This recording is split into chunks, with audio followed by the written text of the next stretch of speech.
ஆனா இவர் அதை சுயநூல் போலவே மாற்றி எழுதியிருக்கிறார். கதையை தான் கொஞ்சம் வாங்கியிருக்காரு. அதுல அற்புதமான ஒரு முற்று உருவகம், அதாவது ஒரு மனுஷன்னா அங்க இருக்கிற கதாபாத்திரம் ரியல் கதாபாத்திரம் அல்ல, அது வேற ஒருவனுக்கு ஒரு பிரதிநிதித்துவம் கொடுப்பது போல கிறிஸ்தவன் என்கிற ஒருவன் ஒரு தன்னுடைய வாழ்க்கையில பாவம் நிறைந்த இந்த உலகத்தில் பயணம் செய்து பல தடைகளை தாண்டி பலமுறை கீழே விழுந்து எழுந்து வழி தவறி கடைசியாக முத்தி நகருக்கு அவன் சேருகிறான். அவன் சேருவதற்கு முன்பாக அவன் முதுகிலே இருக்கிற அந்த பாவ மூட்டை கல்வாரி சிலுவை அண்டையில அவன் வரும்போது அது இற்று விழுகிறது. அதற்கு பிறகு அந்த பாவ மூட்டை அவனுடைய முதுகிலிருந்து விழுந்த பிறகு அவன் தாண்டி அந்த ஜீவ நதி, அந்த நதியை தாண்டி மறுகரையில இருக்கிற முத்தி நகருக்கு சேருகிறான். இதுதான் கதை. இதை நான் சும்மா சுருக்கமா சொன்னேன். அது எவ்வளவு அழகாக அவர் சொல்லி இருக்கிறார். அப்புறம் நம்ம தமிழ் சைவ வைணவ மத சமயங்கள்ல பக்தி இலக்கியம்னு சொல்லுவாங்க. அதுல தேவார பாடல்கள், கடவுளை புகழ்ந்து பாடுகிற அந்த தேவார பாடல்கள், தே ஆரம், ஆரம்னா மாலை, தேன்னா கடவுள் அல்லது இனிமைன்னு சொல்லலாம், இனிமையான கடவுளுக்கு சொல்ற மாலை. இந்த ரட்சணி யாத்திரைக்கு தான் நிறைய அந்த பாடல்களையும் அவர் சேர்த்து சேர்த்து தேவார பாடல்களை உள்ள வச்சிருக்காரு. அந்த தேவார பாடல்களை எல்லாம் தனியா தொகுத்து ரட்சணிய மனோகரம்னு ஒரு புஸ்தகமாக போட்டிருக்காரு. அது 1-2 பாடல்கள் உங்களுக்கு சொல்றேன். நான் உங்களுக்கு இன்னொன்னு சொல்ல வேகத்துல சொல்ல மறந்துட்டேன், அல்லது ஏற்கனவே சொன்னதுதான். வேற எந்த சமய இலக்கியத்துக்கு இல்லாத ரெஜிஸ்டர், மார்க் திஸ், வேற எந்த ரிலீஜியஸ் லிட்ரேச்சருக்கு இல்லாத கிறிஸ்தவ இலக்கியத்துக்கு மட்டும் இருக்கிற தனிச்சிறப்பு என்ன தெரியுமா? கிறிஸ்தவ இலக்கியம் மட்டும்தான் உள்நாட்டுக்காரன் தமிழ் தாய்மொழியாக கொண்டவனும் எழுதுனா, தமிழை தாய்மொழியாக கொள்ளாத அயல்நாட்டுக்காரன். ஒரு சைவ இலக்கியத்தை தமிழ் தாய்மொழியாக இல்லாத யாரும் எழுதினதில்லை. ஒரு வைணவ காப்பியத்தை தமிழர் அல்லாத ஒருவர் எழுதியதில்லை. கிறிஸ்தவம், ஏனென்றால் கிறிஸ்தவம் எல்லா சமயத்தாருக்கும் எல்லா நாட்டாருக்கும் உரியது. அதை ஏற்றுக்கொண்டு தமிழ் மொழியில பதிவு செய்திருக்கார்.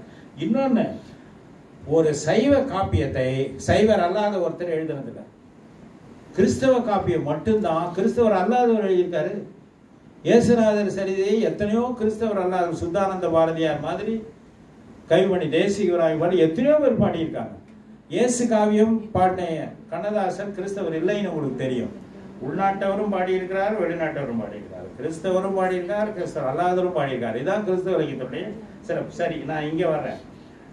ஒரு பாட்டு பாடுறாரு, ஒரு ரட்சணி யாத்திரத்தில் ஒரு கவிதையும் ஒரு தேவார பாடலும் சொல்லி நான் அடுத்ததுக்கு ப்ரொசீட் பண்ணேன். ஏன்னா சொல்றதுக்கு நிறைய விஷயம் இருக்கு. அவர் ஆண்டவர், உங்களுக்கு எல்லாம் ஃபேமஸ் பாட்டு இதான், ரொம்ப ரட்சணி யாத்திரத்தில் பாடப்பகுதியில எல்லாம் வைக்கிறது. ஆண்டவர் அந்த கல்வாரி சிலுவையில அந்த முதல் திருமொழி இவர்களுக்கு மன்னியும் என்று சொல்லுவது. தன்னறிய திருமேனி சதை புண்டு, தன்னறிய திருமேனி சதை புண்டு தவிப்பெய்தி பன்னறிய பலவாடு படும் போதும் பரிந்து எந்தாய் இன்னதென அறிகில்லார் தாம் செய்வதிவர் பிழையை மன்னியும் என்று எழிற்கடிவாய் மலர்ந்தார் நம் அருள் வள்ளல் அப்படின்னு சொல்றாரு. இன்னொரு பாட்டு, அவர் இப்படி மன்னியும்னு சொன்னதுதான், அவர் தான் இந்த உலகத்துக்கு ரட்சகருங்கிறதுக்கு ஒரு பெரிய ப்ரூஃப். இதை விட பெரிய ப்ரூஃப் வேணுமா அப்படின்னு ஒரு பாட்டு. கீண்டு இருப்பு முளை, கீண்டு இருப்பு முளைனா இரும்பு ஆணி, கீண்டு இருப்பு முளை உடலை கிழித்து உருவி வதை புண்டு மாண்டுபடும் போது இவர்க்கு மன்னியும் என்று உரைத்த மொழி ஈண்டு இவரே உலகினுக்கோர் ரட்சகர் என்று எடுத்துரைக்கும் வேண்டுமோ இனி சான்றும் இதை விடுத்து வேறொன்றே, இதை விடுத்து இன்னொரு சான்று வேண்டுமா என்றெல்லாம் அழகாக அந்த ரட்சணை சரிதை படத்தில் எழுதுறாரு. அப்புறம் அந்த சைவர்கள் பாடுற அந்த பாட்டு மாதிரியே தேவார பாடல்களை நிறைய அந்த ரட்சணி யாத்திரிகத்துக்கு நடுவிலேயே அவர் எழுதுவது. உங்களுக்கெல்லாம் தெரிஞ்ச பாட்டு தான், இருந்தாலும் அதை நான் சொல்லி காட்டுறேன்.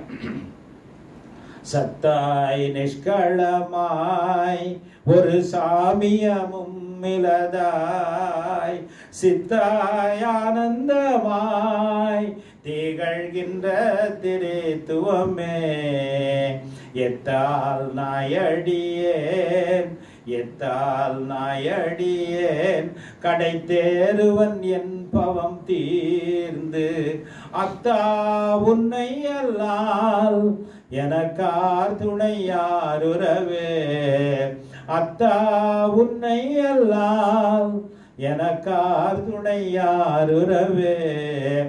இதுல பாருங்க, சத்து சித்து ஆனந்தம் அப்படின்னு சச்சிதானந்தம்னு சிவபெருமானுக்கு பேர். அவங்க சொல்ற அந்த மூன்றையும் அப்படியே இயேசு கிறிஸ்து சத்தாய் சித்தாய் ஆனந்தமாய் திகழ்கிற திருத்துவமே அப்படின்னு திருத்துவ கடவுள் சொல்றார். அத்தா உன்னை அல்லால், என்னுடைய அப்பாவே உன்னை இல்லாம யாரு துணை எனக்கு என்பாரு. இன்னொரு பாட்டுல ஆயே உன்னை அல்லால், அம்மா உன்னை நீ எனக்கு அம்மா மாதிரி. அதை விட ரொம்ப சுவையா, அம்மா உன்னை அல்லால் எனக்கார் துணை யாருறவேங்கிற. அம்மான்னா தாய் மாமன். தமிழ் குடும்பத்துல தாய் மாமன் ரொம்ப முக்கியம். தாய் மாமன் கல்யாணத்துக்கு வரலன்னு ஒரே கோச்சிக்கிட்டாங்க. மாமன் பொண்ணதான் கட்டணும். தாய் மாமன் அவ்வளோ முக்கியம். அவ்வளோ முக்கியமான உறவை கடவுள் இயேசு மேலே ஏற்றுறார். இப்படி நான் சொல்லிக்கிட்டே போகலாம். நிறைய நான் சும்மா சாம்பிள் தான் சொல்றேன். காப்பியங்களுக்கு அடுத்து சிற்றிலக்கியங்கள் என்று பார்க்கலாம். சிற்றிலக்கியங்கள்னா தமிழ் இலக்கியத்தை படிக்கிறவங்களுக்கு அது ஒரு முக்கியமான பகுதி. மைனர் லிட்ரேச்சர்னு ஒரு காலகட்டத்தில் சிற்றிலக்கியங்களாக எழுதினாங்க. 96 வகை சிற்றிலக்கியங்கள் இருந்ததாக சொல்லுகிறார்கள். அதை பிரபந்தங்கள் என்றும் சொல்லுவார்கள். கலம்பகம், புறா, குறவஞ்சி, காதல், பிள்ளைத்தமிழ் என்றெல்லாம். இதுல என்ன சிறப்புன்னா, இந்த சிற்றிலக்கியத்துல எல்லா ஒரே நிமிஷம்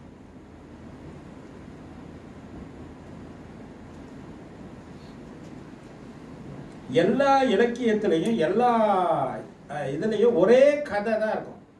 ஒரு தலைவர் இருப்பாரு, ஒருத்தர் உலா போவாரு, அவரை பெண்கள்லாம் பார்ப்பாங்க, காதல் கொள்வாங்க, அதில் ஒருத்தர் மட்டும் ஏற்றுக்கொள்வார். இப்படி ஒரு கதை. இன்னொன்று இடத்துல ஒரு காதல் கொள்வா, அப்புறம் ஒரு ஒருத்தி வந்து அதுக்கு உன் காதல் நிறைவேறும்னு சொல்லுவா, அப்புறம் அவர் வந்து திருமணம் புரிந்து கொள்ளும். இப்படி எல்லாத்துலேயும் ஒரே கதை தான். ஆனால் ஊர் பேரும் மாறும். இந்த உலா கதையை எடுத்துட்டு இந்த ஊரில் இருக்கிற சிவபெருமான் மேலே பாடுவாங்க. இதே கதையை எடுத்துக்கிட்டு அந்த ஊரில் இருக்கிற முருகன் மேலே பாடுவாங்க. இப்படி நொண்டி நாடகம் அப்படி. அதில் வேதநாயகர் வீரமாமுனிவர் நிறைய பாடியிருக்காரு. இது மாதிரி திருக்காவூர் கலம்பகம், கித்தேரி அம்மாள் அம்மானேன், அவர் பெரும்பாலும் மரியண்ணையை வச்சு பாடியிருக்காரு. ஆண்டவர் மேலேயும் பாடியிருக்காரு. அவருக்கு அடுத்தது எல்லாமே பார்த்தீங்கன்னா பழைய முற்காலத்து ஒரு 17ஆம் நூற்றாண்டு அதில் வந்த கிறிஸ்தவ புலவர்களை கத்தோலிக்க சைடில் வீரமாமுனிவரை அடிச்சுக்க ஆள் இல்லை. தீர்திருத்த பிரிவுல வேதநாயகர் சாஸ்திரியார் பக்கத்தில் நிற்க முடியாது. என்ன வர்சடைல் ஜீனியஸ், வர்சடைல் கிரியேட்டர், விதவிதமான படைப்புகளை படைத்தவர்கள் வீரமாமுனிவரும் வேதநாயக சாஸ்திரியார். இவங்களை பற்றிலாம் தெரிஞ்சுக்காம உங்களுக்கு பவுலையும் பேதுருவை பற்றி மட்டும் தெரிஞ்சால் போதாதுங்க. நீங்கள் தமிழ் கிறிஸ்தவராக இருக்கிறதா வீரமாமுனிவரையும் வேதநாயக சாஸ்திரியார் தெரியணும். பாருங்க, நீ தெரிஞ்சா அவங்க மகிமை தெரியும். இவர் வேதநாயக சாஸ்திரி ஞான நொண்டின்னு ஒரு கதை எடுக்கிறாரு. அந்த கதை என்ன தெரியுங்களா? ஒருத்தன் இருப்பான், ஒரு வந்து பல இடத்துல போய் திருடிட்டு கடைசியில ஒரு ஒரு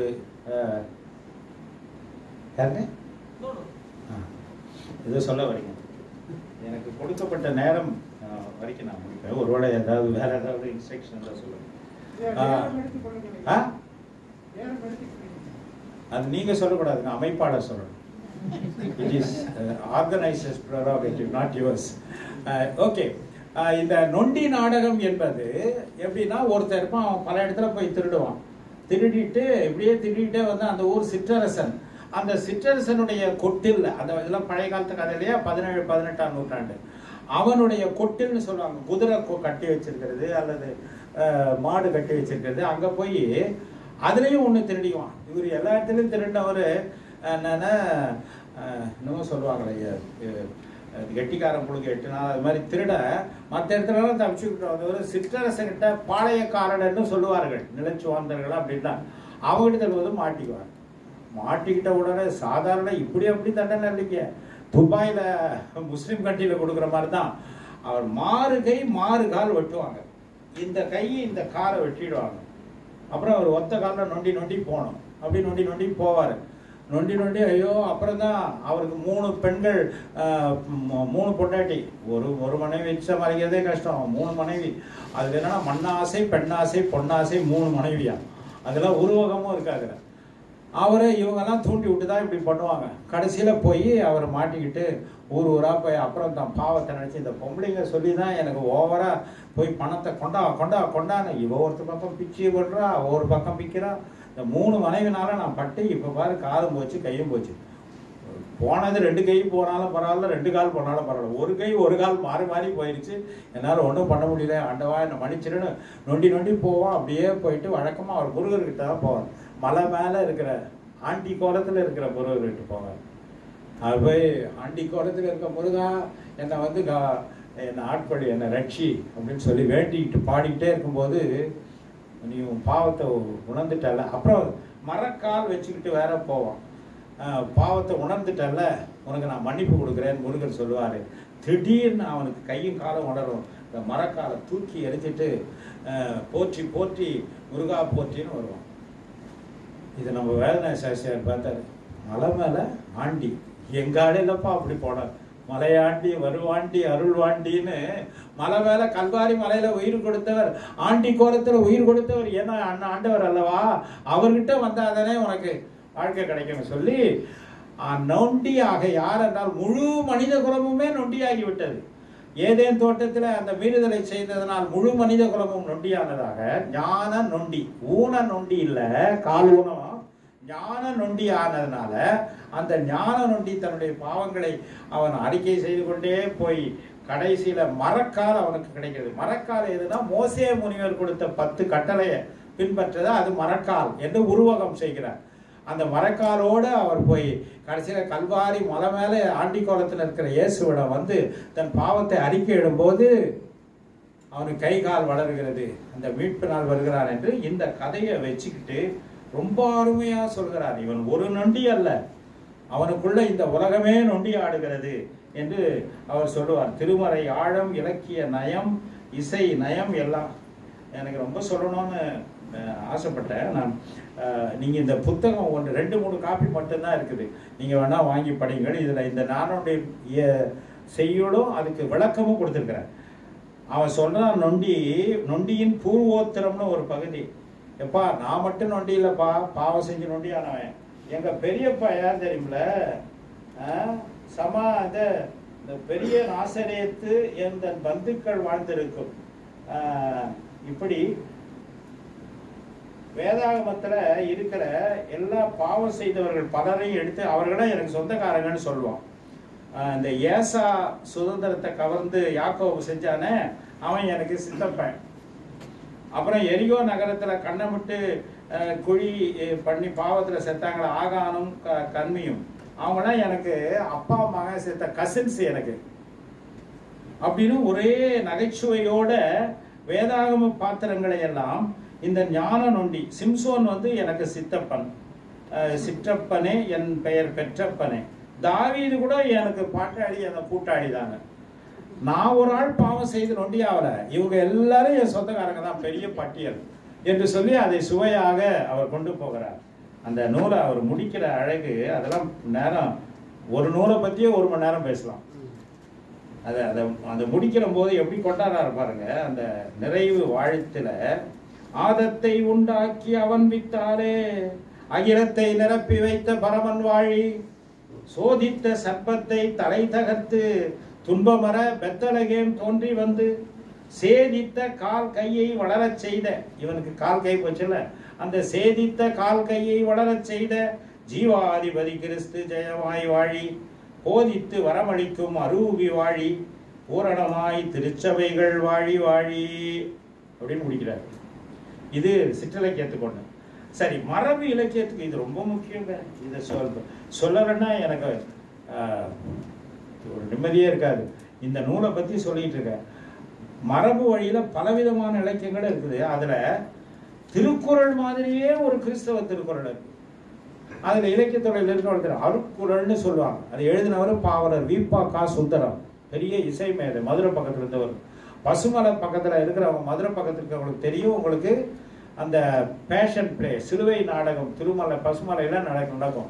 அந்த நாடகத்துக்கு கதை வகை எழுதினவரே பாவலர் வீப்பா சுந்தரம் தான். அவர் வந்து 60களில் திருக்குறள் மாதிரியே அருட்குறள் எழுதினார். அற்புதமான அந்த குறளை எல்லாரும் படிச்சுட்டு பெரிய பெரிய தலைவர்கள்லாம் படிச்சு இது எல்லா மதத்துக்கார இவர் இயேசுநாதரை மையமாக வச்சு எழுதியிருந்தாலும் எல்லாரும் படிக்க வேண்டிய இக்காலத்து திருக்குறள்னு எல்லாரும் பாராட்டியிருக்காங்க. அதுனா எல்லாரும் யார்? நம்ம பிஷப்பு, நம்ம பாஸ்டரு, நம்ம இவர், நம்ம கிறிஸ்தவ மைக்கேல் ஃபாரடே இவங்க பாராட்டினாங்களான்னு நினைக்கிறீங்களா? இல்லை. நான் பாராட்டினவங்க பேரை சொன்னாலே அசந்து போவீங்க. ராஜாஜி பாராட்டுறார், மாப்போசி, நாமக்கல் கவிஞர் டாக்டர் மு வரதராசனார், சுத்தானந்த பாரதியார், தேவநேய பாவாணர், இவங்கெல்லாம் இது மாதிரி ஒரு நூல் தமிழில் வரல திருக்குறளுக்கு அடுத்து. அந்த அருட்குறளில் ஒரு சில சான்றுகள் சொல்கிறேன். இலக்கிய நயத்துக்கு ஒரு சான்று. திருவள்ளுவர் ஒரு பாட்டில் சொல்கிறாரு, ஒரு மனுஷன் அவன் நிலையில் இருக்கணும், அந்த ஸ்டாண்டர்டு டிக்னிட்டியை விட்டு உழுதுட்டான்னா அவங்க எந்த மதிப்பும் இல்லை. தலையின் எழுந்த மயிரணையர் மாந்தர்தம் நிலையின் எழுந்த கடை. இதை வாங்கிட்டு இவர் எழுதுறாரு புதுவும், கையில் விழுந்த நகமனையர் மாந்தர்தம் மெய்யில் விழுந்த இடத்து இல்லை. நகம் கையில் இருக்கிற வரைக்கும் தான் அதுக்கு மரியாதை. நகம் மெய்யை உடம்பை விட்டு உழுந்துட்டா மரியாதை இல்லை.